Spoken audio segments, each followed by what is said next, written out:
So now we're going to identify graphs of rational functions.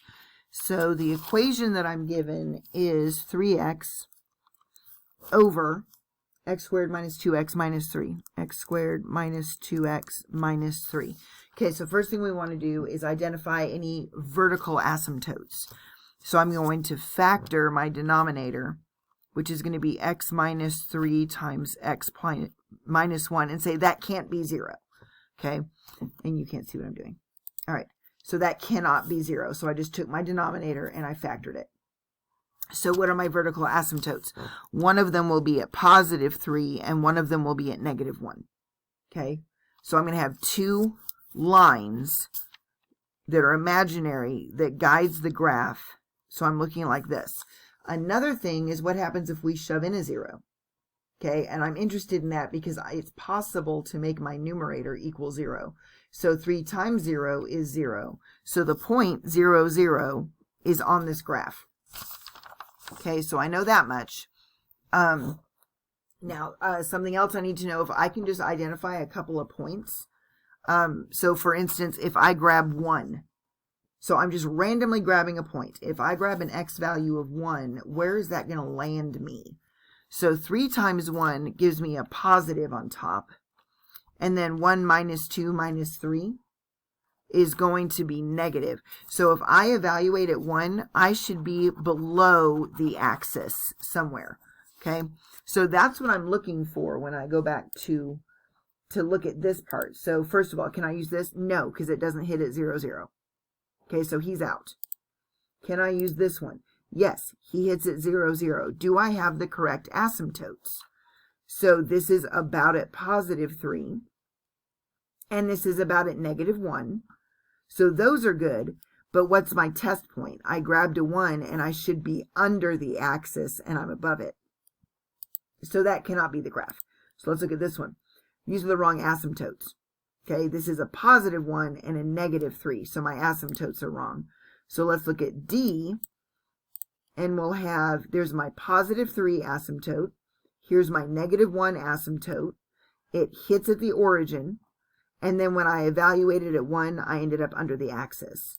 So I like option D. Okay. All right, number 25, we want to graph the rational function. So a couple things we want to look at. I want to look at vertical asymptotes, horizontal asymptotes, and intercepts. So vertical asymptotes, horizontal asymptotes, and intercepts. So my equation in factored form is x plus 5 times x minus 4 all over x minus 2 squared. Okay, so what do I know about that? What I know about that is I'm going to hit the axis wherever my numerator equals 0. So I'm going to have x-intercepts at negative 5. And I'm going to have an intercept at positive 4. Okay, so here's negative 5, here's positive 4. What about vertical asymptotes? We'll take your denominator and set it equal to 0, and you'll have a vertical asymptote at x equals 2. So I'm going to have a vertical asymptote at x equals 2. Okay, what about horizontal asymptotes?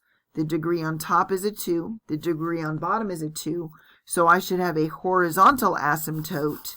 When I compare, I should have a horizontal asymptote at 1. Okay, so we're going to go look for this and see if we can find it. So those are just some little things that we can make sense.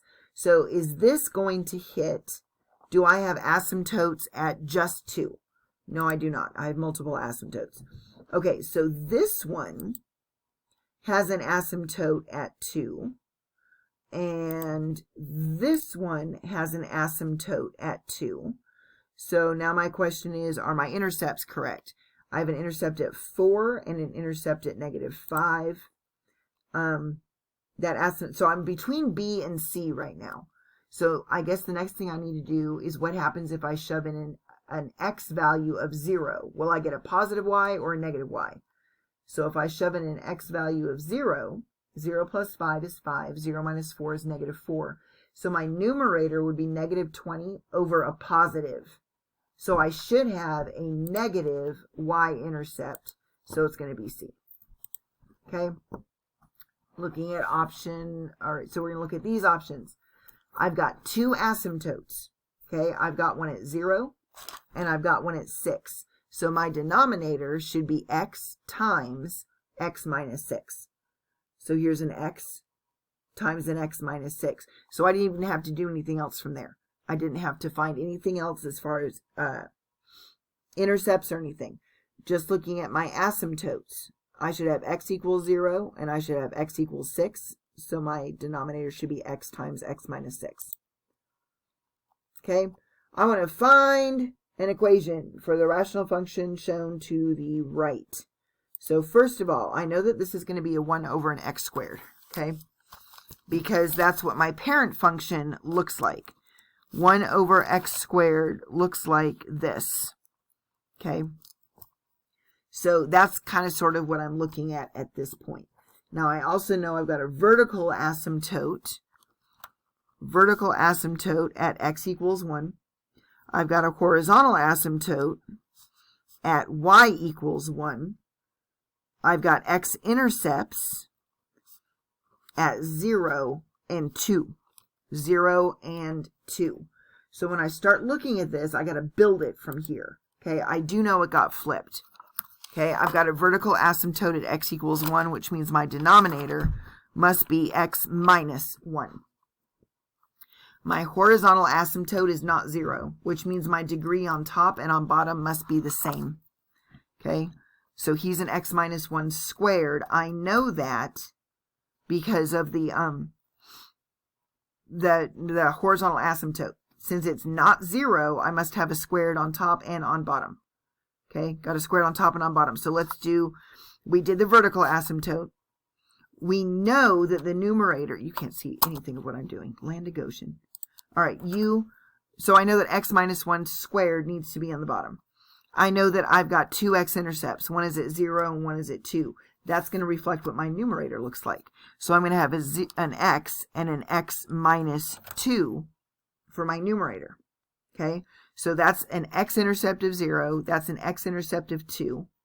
Okay, I have a denominator that gives me my vertical asymptote at x equals 1. And I know the top needs to be squared. So x times x is an x squared. And that gives me a horizontal asymptote of positive 1. Now, here's the deal. I got to flip it. Okay, so this is now negative. But now I've got an issue because now my horizontal asymptote is now negative 1. So here's how you fix it. Okay, I'm still going to have a negative x, but I'm going to flip these and change the signs. Okay, so instead of this being a positive x and a minus 2, this is going to be a negative x and a positive 2. Okay, so now what I have is a negative times a negative on top, but it still got flipped. And then I have x minus 1 squared. Okay, so that is how you find that one. All right, so we have, what's next? All right, determine which of the rational functions below has the following features. I want a horizontal asymptote at 1, which means the degree on top and the degree on bottom needs to match. So this is a degree of 2 over a degree of 1. That's not going to work. This is degree of 2 over degree of 2. That's a possibility. This is degree of 2 over degree of 2. That's a possibility. This is degree of 2 over degree of 1. That's not. So it's either B or C at this point. My intercepts, which reflect what your numerator looks like. Your intercepts are negative 5 and 3. So I'm looking for an x plus 5, x minus 3. So that's the only one that matches. X plus 5, x minus 3. Okay, so check that. We are happy clams. All right, so now we are going to dive in and start finding logarithm stuff. Okay, so hang on. All right, so we're going to find the future value using these parameters. So I already wrote down the problem. Here are your two equations that you're going to need. So remember, if it's semi-annually, that means twice a year. If it's continuously, whenever you see the word continuously, you always go straight over to this one. And we're going to utilize E. So I want to find the future value, which means on both of them, I'm solving for A. So I have A equals my principal, or what I'm starting with, at 8704.56 times 1 plus my rate in decimal form, which is 0.4. And I'm compounding twice per year. Okay. And then raised to the NT twice per year times 8 years is to the 16th power. Okay, so when I figure this one out, I'm going to let my calculator do the work. So I've got 1 plus 0.04 divided by 2 gets me 1.02 raised to the 16th power. And then take that number times 870456. Piece of trash. Hang on. All right. 1.02 raised to the 16th power is, all right, times 870456 gives me 11,949.50. So 11,949.50 is what I'm going to get in my account if I compound twice a year. What happens if I compound continuously? Okay, so I've got A equals my principal of 8704.56 times E raised to the rate, which is 0.04, times the time, which is 8. So I'm going to do E first. So I have E to the, okay, and I got 0.04 times 8. Oops, that's not an 8. Times 8. Okay, find that. So everything from here down equals 1.377 something. So I'm going to take that times 8704.56. And what I get is 11,987. 11,987 and 29 cents. Okay? So now we know how to do that one. So let's go here. So I have find. Good heavens. The hydronium ion concentration if the pH is 9.4. So if my pH is 9.4, my answer is the pH is negative log of the hydronium ion concentration. So I have negative log of X. I need to know what that is. Okay, so let's flip this thing out. And it says round it to the nearest tenth.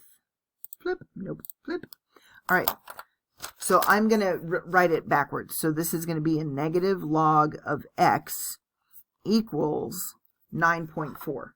Okay, first thing I want to do is get the log by itself, so that negative is irritating me. So divide both sides by -1, and I've got log X equals 9.4. So remember, you're in base 10. If it's not written, it's either E or 10. Okay, so if I've got a log equal to something else, I'm going to change it to exponential and go from there. So 10 raised to the negative 9.4 power will equal X. Okay, so 10 raised to the negative 9.4 power, there you go, equals X. So I have 10 raised to the negative 9.4, and that gives me, and this is what you need to be looking for. You can't see it very well. All right, so what I have is, going bigger, I lost control, is 3.98 times 10 to the negative 10th power. It's asking you to round it to the nearest integer. So 3.98 turns into a 4 times 10 to the negative 10th power. And then we're going to come back over here, and there's our 4 times 10 to the negative 10th power. So that is, let's go ahead and stop with this one.